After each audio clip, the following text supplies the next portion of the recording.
I have never seen a more corrupt and compromised party in my life. It is absolutely ridiculous.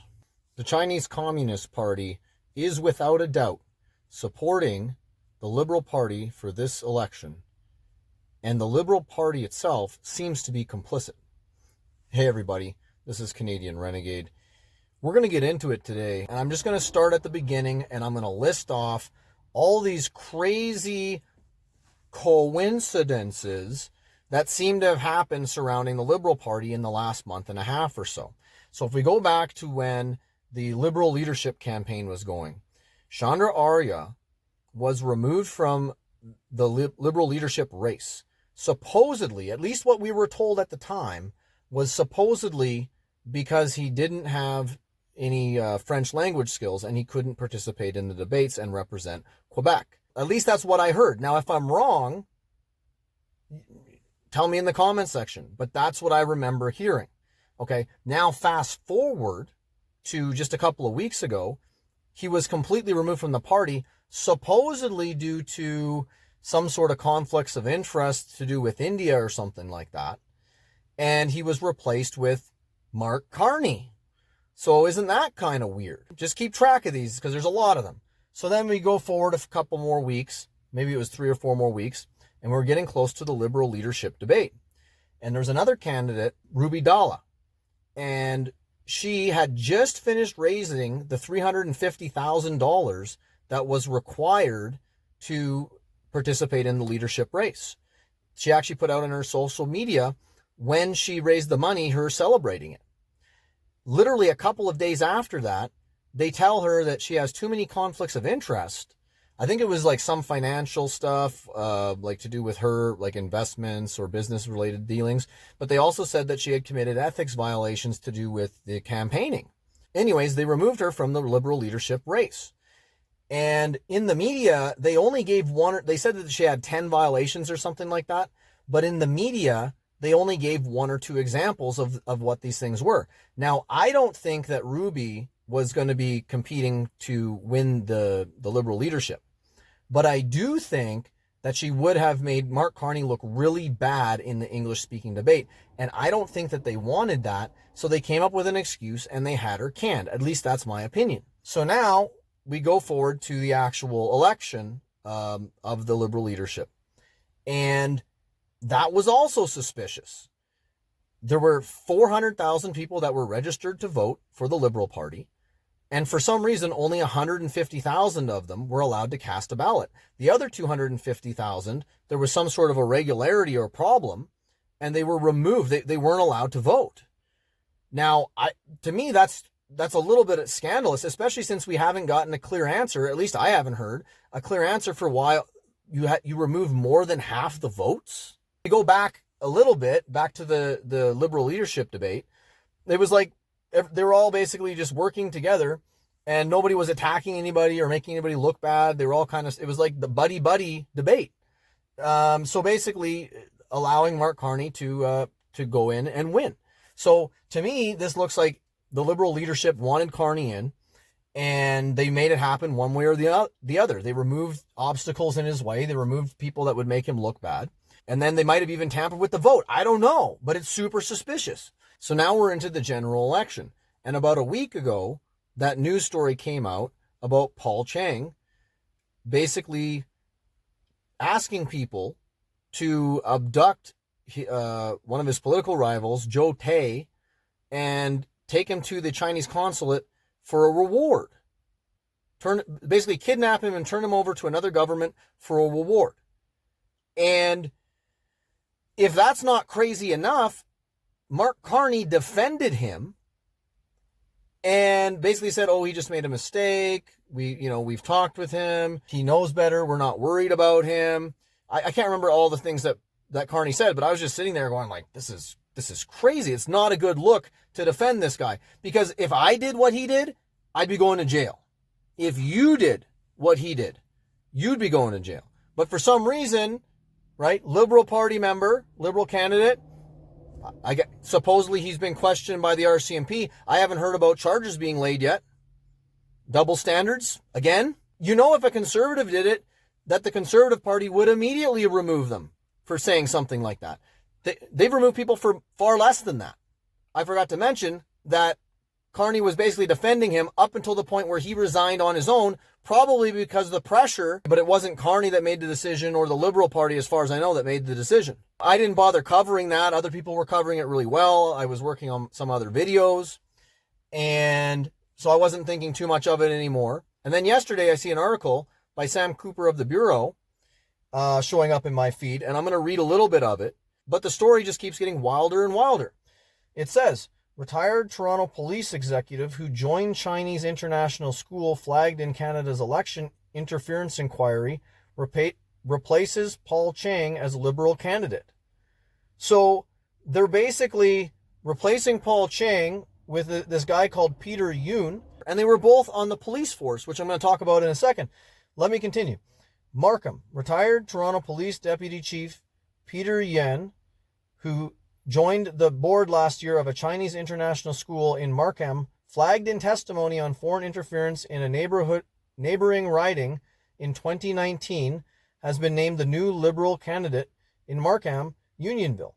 He replaces Paul Chiang, who resigned last week amid an RCMP review into controversial remarks suggesting a Conservative opponent could be handed to Chinese officials for a bounty. I'm not going to continue to read the article because I have a feeling this video is going to go long, but you can find that article at it's called the Bureau.news. So they get rid of one guy and replace him with another guy that's essentially the same. It's unbelievable. And they expect, I guess they just expect Liberal voters to just ignore all red flags, all warning signs. It doesn't matter, right? It doesn't matter what we do. We can get away with it because we've got the media in our pocket. That's what it seems like. And I'm just thinking, if I was the Chinese Communist Party and I was putting spies into Canada, where would I embed them, right? Obviously, politician would be a good one, but putting them in the police force would be a really good option too, because you get the dirt on people. If an MP does something illegal but isn't charged, you're probably going to hear about it. You could work with other spies from China to set up like honeypot sting operations, bust them, but then, give them the pass, but now you've got blackmail on them, right? I'm not saying that these things happen. I'm just saying that those are the types of things that I would do if I was China. And here we've got two candidates in a row that worked for the police, and they both seem to be favorable for China. One, obviously saying that Joe Tay should, be abducted and be handed over to the consulate. Clearly he favors China. And this other guy was, brought up in a foreign interference inquiry, potentially involved in something favoring China. They just assume that Liberal voters don't care. They'll just keep ignoring all this stuff. Okay, so then later today, I find out that there was basically some sort of security task force that basically made an announcement on CPAC that WeChat from China was interfering in the election, and there's news articles on that as well. So this is from Sean Boynton of Global News.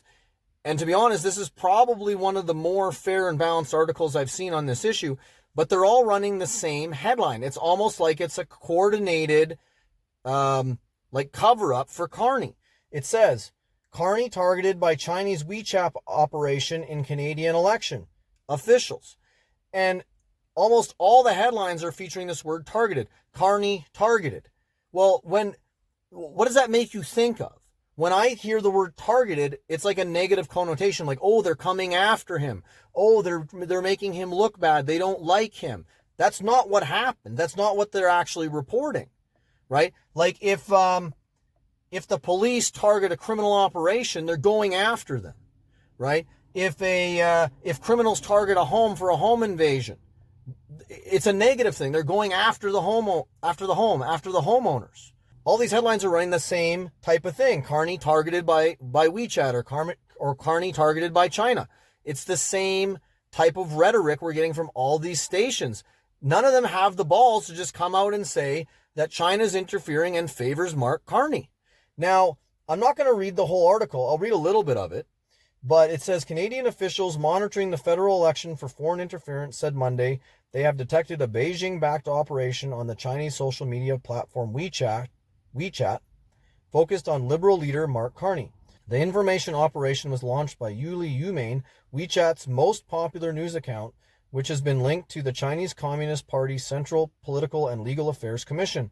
Officials from the Security and Intelligence Threats to Elections Site Task Force said. According to the assessment unveiled Monday, the operation was intended to influence Chinese Canadian communities and mold perceptions about Carney through the articles that were amplified and spread by other WeChat accounts in a coordinated and inauthentic way. This information operation had contrasting positive and negative narratives, first amplifying Mr. Carney's stance with the United States and then targeting his experience and credentials. Lori-Ann Kempton, Assistant Secretary to the Cabinet for Communications at the Privy Council Office, told reporters in Ottawa. Now, the problem here is if you actually watch the video footage, that's not what actually happened. That's what they were trying to tell the media, but it did not seem that they were telling the truth. My last Mandarin class was 13 years ago, so I used Google to translate them, and from the examples that are in the backgrounder, it appears that the content is mostly promoting Mr. Carney's strength. I think the language that it says is United States meets Canada's tough opponent. And so, Ms. Gladsoe, you mentioned something about negative and positive in the background. I didn't see that, but it appears to me from what's in here that the content is, I don't know if it's promoting Mr. Carney, but it seems very cast him in a positive light. Is that broadly what this content that you've seen, that this particular campaign, is that what it seemed to be doing overall? We monitored over the period of time specified, and we saw positive and negative narratives. I think a really important aspect of the work that we do in site and in these briefings is to not further amplify information that is out there at the interest, at the behest of a foreign government. And so, there were positive and negative. So then what would be the point of the campaign if they're both undermining him and promoting him?